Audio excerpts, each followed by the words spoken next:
Hi friends, எல்லாருக்கும் வணக்கம். Welcome back to lovely Tamil channel. இன்னைக்கு நம்ம பார்க்க போறது ஒரு day in my life video தான். என்னோட வெட்டிங் ஆனிவர்சரி அன்னைக்கு நான் ஒன் டே ட்ரிப் மாதிரி போயிருந்தேன் ஃப்ரெண்ட்ஸ். அதை லாஸ்ட் வீடியோவில் சொல்லியிருந்தேன். அப்புறம் வந்து இன்ஸ்டாகிராம்லேயும் நான் போஸ்ட் போட்டிருந்தேன். அதை பார்த்துட்டு நிறைய பேர் அந்த vlog வந்து அப்லோட் பண்ண சொல்லியிருந்தீங்க ஃப்ரெண்ட்ஸ். உங்களுக்கான வீடியோஸ் தான் இது.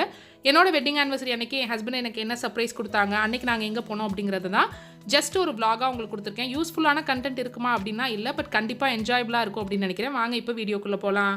நீங்கள் நம்ம சேனலுக்கு புதுசாக இருந்தீங்கன்னா, உங்களுக்கு இந்த சேனலில் இருக்கிற கண்டென்ட் பிடிச்சிருந்துச்சுன்னா ப்ளீஸ் கீழே இருக்கிற ரெட் கலர் சப்ஸ்கிரைப் பட்டனை கிளிக் பண்ணி சப்ஸ்கிரைப் பண்ணிக்கோங்க. கூடவே பக்கத்தில் இருக்கிற நோட்டிஃபிகேஷன் பெல்லையும் டிக் பண்ணுங்கள். ஸோ நம்ம சேனல்லேருந்து வர ஃபியூச்சர் வீடியோஸ் எதையுமே நீங்கள் மிஸ் பண்ணாமல் பார்க்கலாம்.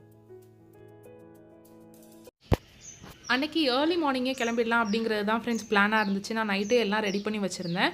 என்னோட லாஸ்ட் டிஏஎம்எல்ல நீங்கள் அதை பார்த்துருப்பீங்க. பட் நாங்கள் கிளம்புறதுக்கு ஒரு 9 மணி போல் ஆயிடுச்சு. 8:45 9 மணிக்கு தான் நாங்கள் தஞ்சாவூர்லேருந்தே கிளம்பணும். அன்றைக்கி நாங்கள் வேளாங்கண்ணி போயிட்டு ரிட்டன் வரலாம் அப்படிங்கிற மாதிரி பிளானில் தான் இருந்தோம். நிறைய பேர் கார்த்தியோட லைவில் பார்த்துட்டு வெட்டிங் ஆனிவர்சரி அப்படின்னு தெரிஞ்சுட்டு மெசேஜ் பண்ணியிருந்தீங்க. ரொம்ப ரொம்ப ரொம்ப தேங்க்ஸ் எல்லாருக்குமே. அவ்வளோ பிளஸ்டாக நான் வந்து ஃபீல் பண்ணேன். நான் வந்து எதுலேயுமே போஸ்ட் பண்ணல. பட் எனக்கும் கார்த்திக்கும் 2 பேருக்குமே அன்றைக்கி தான் March 3 தான் வந்து வெட்டிங் ஆனிவர்சரி. ஸோ அன்றைக்கி லைவில் அவங்க வந்து சொன்னதும் நிறைய பேர் வந்து விஷ் பண்ணியிருந்தீங்க. எல்லாருக்குமே பெரிய தேங்க்ஸ். நிறைய மெயில், அப்புறம் வந்து இன்ஸ்டாகிராம் மெசேஜ் பண்ணியிருந்தீங்க. நான் இன்ஸ்டாகிராம் மெசேஜ்க்கெல்லாம் ரிப்ளை பண்ணிட்டேன். பட் மெயிலில் வந்து இன்னும் நான் ரிப்ளை பண்ணல. கண்டிப்பாக சீக்கிரமே பண்ணிடுறேன். வெறும் ஒரு நாள் ட்ரிப் தான். அதுலேயும் பாதி நாள் தான் நாங்கள் போயிட்டு வர்றதுக்கெல்லாம் ஆயிருக்கும். ஈவினிங் நாங்கள் வந்து ஊருக்கு வந்துட்டோம். பட் அவ்வளோ ஜாலியாக, அவ்வளோ புதுசாக ரொம்ப நாள் கழித்து ஒரு ரெஃப்ரெஷ் ஆன மாதிரி ஃபீலிங் இருந்துச்சு. கண்டிப்பாக ட்ரை பண்ணி பாருங்கள். நீங்களாக இருந்தாலும் ஒரு நாள் லீவ் கிடைச்சா கூட. இந்த இடத்த பற்றி நான் நிறைய இன்ஸ்டாகிராமில் வந்து அன்றைக்கி ஸ்டோரி போட்டுகிட்டே இருந்தேன். இது வந்து வடுவூர் பறவைகள் சரணாலயம் அப்படின்னு சொல்லி சொன்னாங்க. பட் எங்களுக்கு வந்து அங்கே போகிறப்ப அது வடுவூர் பறவைகள் சரணாலயம்னு தெரியாது. வேளாங்கண்ணி போகிற ரோட்டில் நான் அப்படி ஷூட் பண்ணிகிட்டே இருக்கிறப்போ இந்த இடம் இருந்துச்சு. காரை நிப்பாட்டுங்க அப்படின்னு சொல்லி இறங்கி நாங்கள் எல்லாரும் போனோம். இறங்கி போனப்போ உங்களுக்கு வந்து ஏதோ வால்பேப்பர் பார்க்குற மாதிரியே இருந்துச்சு ஃப்ரெண்ட்ஸ். இதெல்லாம் பார்த்துட்டு நாங்கள் ரிட்டர்ன் திருப்பி மேலே ஏறி ரோட்டில் வேளாங்கண்ணிக்கு போயிட்டுருக்கையில் தான் கொஞ்சம் தூரத்தில் வந்து வடுவூர் பறவைகள் சரணாலயம் அப்படின்னு சொல்லி போட்டிருந்துச்சு. ரொம்ப ஃபேமஸ். வேடந்தாங்கல்லேருந்தெல்லாம் பறவைகள் வரும், உலகத்தில் எல்லா இடத்துலேருந்தும் இங்கே வந்து பறவைகள் வரும் அப்படின்லாம் சொல்லி பார்த்தேன். அதுக்கப்புறம் நான் சர்ச் பண்ணுறப்போ அப்படியெல்லாம் போட்டிருந்துச்சு. பட் அங்கே போய் நாங்கள் பார்க்குறப்போ எங்களுக்கு அது எதுவுமே தெரியாதா. பார்க்க ஒரு அவ்வளோ அழகான இடமா மட்டும்தான் அது தெரிஞ்சிச்சு. நம்ம நிற்கிற இடம், இப்போ கீழே நிற்கிற இடம் எல்லாமே தண்ணி ஃபுல்லாக இருக்குமா. இப்போ வந்து தண்ணி கொஞ்சம் கம்மியாக இருக்கிறதுனால அந்த இடம்லாம் வந்து நம்ம கீழே இறங்குற மாதிரி இருக்குது. இல்லாட்டி இந்த அளவு இறங்குற அளவுக்கு கூட இருக்காது. ஒரே ஒரு சின்ன பாதை தான் இருக்கும் அப்படின்னு சொல்லி சொன்னாங்க. வீட்டில் வந்து சொல்கிறப்ப அம்மாவுக்கு இந்த இடம் தெரிஞ்சிருந்துச்சு. அவங்க நான் போயிருக்கேன் வேளாங்கண்ணி போகிற வழியில் நாங்கள்லாம் எப்பயுமே இங்கே போவோம் அப்படின்னு சொல்லி சொன்னாங்க. நான் இத்தனை தடவை வேளாங்கண்ணி போயிருக்கேன், ஆனால் இந்த இடத்த பார்த்ததே இல்லை. நீங்கள் பார்த்தீங்கன்னா தெரியும், நாங்கள் அங்கே கார் நிப்பாட்டிட்டு இது அந்த இறக்கம் இருந்துச்சு இல்லையா, அதில் ஒரே ஒருத்தர் இறங்குற மாதிரி ஒரு சறுக்கு பாதை மாதிரி இருந்துச்சு. அது வழியாக இறங்கி தான் இதுக்குள்ளே வந்தோம். அந்த க்ளோஸில் வரைக்கும் அந்த பெரிய மரத்தில் நிறைய பறவைங்க இருக்கு இல்லையா, அந்த இடத்துக்கு வரைக்கும் நாங்கள் போனோம். ஒரு 1/2 அன் ஹவர் கிட்ட நாங்கள் இங்கே இருந்திருப்போம். கிளைமேட்டும் ரொம்ப சூப்பராக இருந்துச்சு. ஈவினிங் டயத்தில் வந்து நான் ரிட்டர்ன் வர்றப்போ பார்த்தேன் நிறைய பேர் இருந்தாங்க. ஸோ ஈவினிங்கில் வந்து எப்பயுமே வந்து பார்ப்பாங்க அப்படின்னு நினைக்கிறேன். இந்த இடத்த அப்படியே பார்த்தீங்கன்னா ஏதோ ஒரு வால்பேப்பர் பிக்சர் நம்ம எப்படி இருக்கும் அந்த மாதிரி இருந்துச்சு. எனக்கு ரொம்ப பிடிச்சிருந்துச்சு. அன்னைக்கு போனதுலேயே ஃபஸ்ட்டு ஸ்டார்டிங்லேயே இந்த இடம் பார்த்தது தான் எங்களுக்கு ரொம்ப ஹாப்பியாக இருந்துச்சு. அதுக்கப்புறம் பீச் போகிற வரைக்கும், அந்த கடலுக்கு போகிற வரைக்கும் இதை பற்றி தான் நாங்கள் பேசிக்கிட்டே இருந்தோம். அந்தளவு ரொம்ப பிடிச்சிருந்துச்சு. அந்த க்ளோஸ்க்கு போகலாம் அப்படின்னு சொல்லி கேட்டப்போ ஃபஸ்ட்டு மாமா வேண்டாம் அப்படின்னாங்க. ஏன்னா நாங்கள் நின்ன இடத்துல எல்லாமே கொஞ்சம் சகதி மாதிரி இருந்துச்சு. ரொம்ப அது சர்ஃபேஸ் வந்து கொஞ்சம் அமுங்குற மாதிரி தான் இருந்துச்சு நம்ம நடக்கிற இடமே. பட் ஆனால் அங்கே போகணும் அப்படின்னு எனக்கு ஆசையாக இருந்துச்சு. அங்கே இங்கேருந்து நம்ம பார்க்குறதுக்கு அது குட்டி குட்டி புறா மாதிரி, குட்டி குட்டி பறவை மாதிரி இருந்துச்சு. ஆனால் அங்கே பக்கத்தில் போனது தான் தெரிஞ்சு அங்கே இருக்கிறது எல்லாமே கொக்கு அப்படின்னு. அங்கே ஒயிட் கலரில் இருக்கிறது எல்லாமே கொக்காக இருந்துச்சு. மற்ற பறவையெல்லாம் தான் வேறு வேறு பறவையில் இருந்துச்சு. அந்த சைடு மாடு அந்த மாதிரி நிறையா இருந்துச்சு. உங்களுக்கு பார்த்தீங்கன்னா தெரியும். அந்த இடமே 2 சைடாக இருந்துச்சு. அந்த நடுவில் இருக்கிற மரத்துக்கு அந்த சைடு வந்து கொஞ்சம் வந்து ஏரி மாதிரி, அங்கேயும் நிறைய தண்ணி இருந்துச்சு. இந்த சைடும் இருந்துச்சு.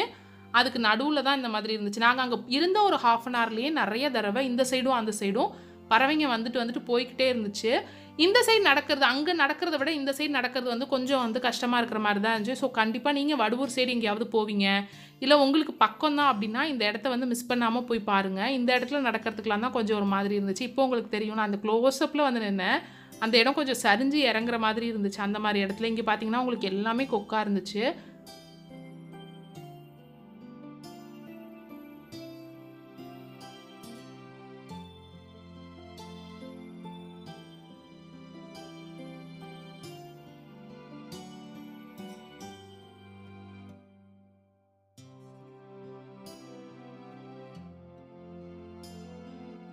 இங்கே ஒரு 1/2 அன் ஹவர் கிட்ட ஸ்பெண்ட் பண்ணிவிட்டு நாங்கள் அதுக்கப்புறம் அங்கேருந்து கிளம்பிட்டோம். கிளம்பி கொஞ்சம் தூரம் போனதுக்கப்புறம் தான் அந்த போர்டெல்லாம் பார்த்தோம். வடுவூர் சரணாலயம் அப்படின்னு ஒன்று இருக்குது அப்படின்னு. அப்புறம் ஒரு 1/2 அன் ஹவர் கழிச்சு இந்த மாதிரி குட்டி ஏரி மாதிரி இருக்கிற இடத்துல உட்காந்து நாங்கள் சாப்பிட ஆரம்பிச்சிட்டோம். நான் வந்து லெமன் ரைஸ், அப்புறம் புளியோதரை, கருவாடு ஃப்ரை இதெல்லாம் நாளே செஞ்சுருந்தேன். உங்களுக்கு தெரியும், நான் டிஏஎம்எல்ல காமிச்சிருந்தேன். நான், மாமா, அப்புறம் தம்பிங்க 3 பேர் போயிருந்தோம். ஸோ நாங்கள் 5 பேர் போயிருந்தோம். ஸோ அங்கே உட்காந்தே சாப்பிட்டோம். சாப்பிட்ற இடத்துலையும் கிட்டத்தட்ட ஒரு 1/2 அன் ஹவர் கிட்ட ஸ்பெண்ட் பண்ணோம். ரொம்ப வித்தியாசமாக இருந்துச்சு. நம்ம இப்போல்லாம் வெளியில் போனாலுமே இந்த மாதிரி செஞ்செல்லாம் எடுத்துகிட்டு போகிறதில்ல. முன்னாடி அம்மா பாட்டியோட போகையெல்லாம் இந்த மாதிரி தான் செஞ்சு எடுத்துகிட்டு போவோம். பட் இப்போல்லாம் செஞ்செல்லாம் எடுத்துகிட்டு போகிறதில்ல. அங்கே எங்கே ஹோட்டல் இருக்கோ அந்த மாதிரி சாப்பிட்டுக்கிறோம். நாங்களும் இது வரைக்கும் அப்படி தான் பண்ணுவோம். இந்த எக்ஸ்பீரியன்ஸ் வந்து ஃபஸ்ட்டு நான் செஞ்சு எடுத்துகிட்டு போகிறேன் அப்படிங்கிற எக்ஸ்பீரியன்ஸே வித்தியாசமாக இருந்துச்சு. ரொம்ப ஜாலியாக நல்லா என்ஜாய் பண்ணோம் அன்னைக்கு. ஸோ ஒன்ஸ் சாப்பிட்டுட்டு அதுக்கப்புறம் எங்கள் தஞ்சாவூர்லேருந்து வேளாங்கண்ணிக்கு 2.5 மணி நேரத்துலேருந்து 3 மணி நேரம் வரைக்கும் ஆகும் உங்களுக்கு, ஒரு மீடியம் ஸ்பீடில் நீங்கள் ட்ராவல் பண்ணீங்க அப்படின்னா. ஸோ இப்போ வேளாங்கண்ணிக்கு திருப்பி கிளம்பிட்டோம். அதுக்கு இடையில நாங்கள் எங்கேயுமே ஸ்டாப் பண்ணலை. இடையில காஃபி குடிக்கலாம் அப்படின்னு நினச்சோம், ஆனால் எங்கேயுமே ஸ்டாப் பண்ணல, அப்படியே போயிட்டோம். ஸோ ஒன்ஸ் வேளாங்கண்ணி ரீச் ஆனதுக்கப்புறம் ஃபஸ்ட்டு நாங்கள் சர்ச்சுக்கு போயிட்டு சாமியெல்லாம் கும்பிட்டுட்டு அதுக்கப்புறம் கடற்கரைக்கு போகலாம் அப்படின்னு பிளான் பண்ணியிருந்தோம். நிறைய நான் அன்றைக்கி வந்து இந்த கடற்கரையில் வேளாங்கண்ணியில் உங்களுக்கு 10 ரூபா ஷாப்பிங், 20 ரூபா ஷாப்பிங், 5 ரூபா ஷாப்பிங்னு நிறைய இருக்கும் ஃப்ரெண்ட்ஸ். ஸோ அது நான் நிறைய vlog எடுத்து வச்சுருக்கேன். உங்களுக்கு வேணும் அப்படின்னா சொல்லுங்கள், நான் வந்து அந்த வீடியோ வந்து ஷாப்பிங் ஹாலோட அப்லோட் பண்ணுறேன். சின்ன சின்ன பொருள் நிறைய வாங்கினேன். ரொம்ப திருப்தியாக, ரொம்ப அமைதியாக சாமி கும்பிட்ட மாதிரி இருந்துச்சு அன்றைக்கி. ஸோ ஒன்ஸ் முடிச்சுட்டு நாங்கள் பீச் போகலாம் அப்படிங்கிறதுக்காக பீச் சைடு வந்து பீச்சுக்கு போயிட்டு இருந்தோம். நான் போகிறப்ப வரைக்கும் அங்கே வந்து குளிக்கிற ஐடியாவே இல்லை. ஆனால் அங்கே போனதுக்கப்புறம் பசங்க, மாமா எல்லோரும் போய் தண்ணியில் இறங்கிட்டாங்க. நான் வெறும் முழங்கால் வரைக்கும் நினச்சிட்டு வந்துட்டேன். அதுக்காகவே இன்னொரு நாள் சீக்கிரமே போகணும் அப்படின்னு இருக்கேன். அம்மா, பாட்டி எல்லார்ட்டையுமே சொல்லிகிட்டு இருக்கேன். உங்களுக்கு ஞாபகம் இருக்கா, நம்ம முன்னாடியெல்லாம் போய் காலையிலேருந்து மத்தியானம் வரைக்கும் கடல்லே இருப்போம்ல, வாங்க வாங்கன்னு சொல்லிட்டு இருக்கேன். சீக்கிரமே போகணும். இந்த அலையில் உட்காந்துருக்கிறது அவ்வளோ அமைதியாக இருந்துச்சு.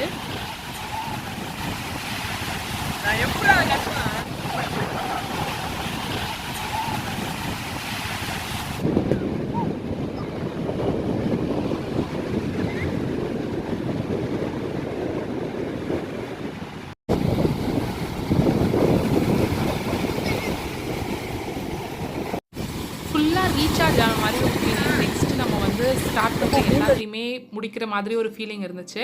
அவ்வளோ அமைதியாக. ஸோ ஒன்ஸ் நாங்கள் கடல்லேருந்து வந்ததுக்கப்புறம் நிறைய vlog சுற்றி vlog எடுத்துகிட்டு ஷாப்பிங் பண்ணிவிட்டு நாங்கள் வீட்டுக்கு கிளம்பியாச்சு ஃப்ரெண்ட்ஸ். திரும்ப வர்றப்ப நான் லஞ்செல்லாம் எதுவும் சாப்பிடவே இல்லை. ஈவினிங் டைம் ஆகிடுச்சு. அங்கே வந்து நமக்கு மாங்காய் கீரி, அந்த முழு மாங்காயில் உப்பு மிளகாத்தூள் போட்டு கொடுத்தாங்க. அப்புறம் வந்து வெள்ளரிக்காய், சில கிழங்கு இருக்கும் இல்லையா, அந்த கிழங்கு மரவள்ளி கிழங்கா இல்லை மரவள்ளி கிழங்குல ஏதோ ஒரு கிழங்கு, அந்த மாதிரியெல்லாம் நிறைய வாங்கி வச்சு சாப்பிட்டுக்கிட்டே வந்தோம். அங்கேருந்து இங்கே வரைக்கும் சாப்பிட்டுக்கிட்டே வந்தோம். ஏதாவது டீ குடிச்சிட்டு இந்த மாதிரி வந்துக்கிட்டே இருந்தோம். ஸோ அந்த ட்ரிப் வந்து ரொம்ப என்ஜாயிங்காக இருந்துச்சு. இது வந்து நம்ம காலையில் பார்த்த பறவைகள் சரணாலயம் தான். இப்போ நான் சும்மா ஜூம் பண்ணலாம் அப்படிங்கிறப்போ தான் அங்கே அவ்வளோ பேர் இருந்தாங்க. ஸோ ஈவினிங் வந்து ரெகுலராக எல்லோரும் பார்ப்பாங்க அப்படிங்கிறது அப்போ தான் எனக்கு தெரிஞ்சிச்சு. இப்போ வந்து நிறைய வந்து வேறு வேறையான பறவைகள் இருக்கிற மாதிரியும் இருந்துச்சு. நாங்கள் காலைல பார்த்தப்ப கம்மியாக தான் இருந்துச்சு. பட் இப்போ வந்து ஸ்டாப் பண்ண வேண்டாம் அப்படின்னு அப்படியே நாங்கள் வந்துட்டோம். அதில் சும்மா அப்படியே கேமராவில் பார்த்தது தான். நெக்ஸ்ட்டு நிறைய பேர் கேட்டிருந்தது, நீங்கள் என்ன கிஃப்ட் கொடுத்தீங்க அண்ணனுக்கு, அண்ணன் வந்து உங்களுக்கு என்ன சர்ப்ரைஸ் பண்ணாங்க அப்படிங்கிறது தான். ஸோ ஈவினிங் வரைக்கும் அவங்க எனக்கு எதுவுமே தரல. நான் நாளே கிஃப்ட் கொடுத்துட்டேன்.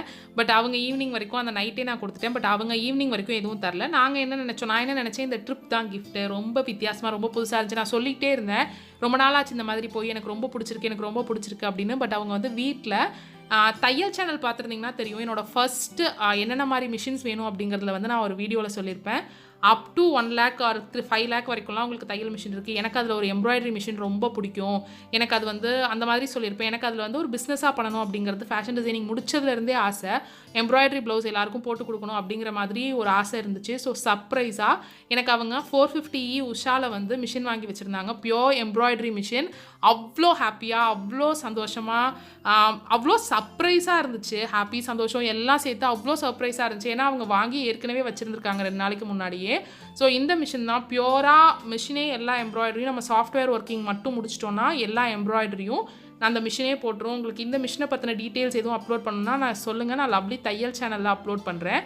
இன்னும் டெமோலாம் வந்து அந்த அண்ணா கொடுக்கல. நான் கால் பண்ணி பேசியிருக்கேன், இன்னும் டெமோலாம் கொடுக்கல. பட் ஏற்கனவே நான் இந்த மிஷினை பற்றி நிறைய பார்ப்பேன். ஏன்னா எனக்கு இந்த மிஷின் பிடிக்கும் அப்படிங்கிறதுனால இந்த மிஷினை பற்றி நான் நிறைய பார்ப்பேன். ஸோ அதில் பார்த்ததை வச்சு இப்போ நான் சின்னதாக வந்து எம்ப்ராய்டரிஸ் போட்டுட்ருக்கேன்.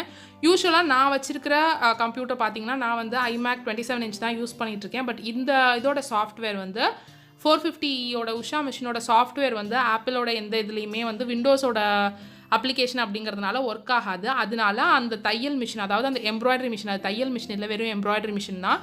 அதோட சாஃப்ட்வேர் யூஸ் பண்ணுறதுக்காக அவங்க ஃப்ளிப்கார்ட்லேருந்து எனக்கு ஒரு ஹெச்பி லேப்டாப்பும் வாங்கி வச்சுருந்தாங்க. ஸோ வந்து எல்லாம் ரெஃப்ரெஷ் ஆனதுக்கப்புறம் எடுத்து காமிச்சாங்க. இருக்கிறது அப்படியெல்லாம் தெரியாது. நான் அதை பற்றி, அந்த ட்ரிப்பை பற்றியே பேசிகிட்டு இருந்தேன். ரொம்ப ஹாப்பியாக இருந்துச்சுல்ல, ரொம்ப வித்தியாசமாக இருந்துச்சுல்ல மாமா, அடிக்கடி செய்யணும் மாமா, எனக்கு ரொம்ப பிடிச்சிருக்கு அப்படின்னு சொல்லி நான் பேசிகிட்டே இருந்தேன். பட் அவங்க திடீர்னு எடுத்து கொடுத்ததும் எனக்கு அவ்வளோ ஹாப்பியாக இருந்துச்சு, அவ்வளோ சர்ப்ரைஸாக இருந்துச்சு.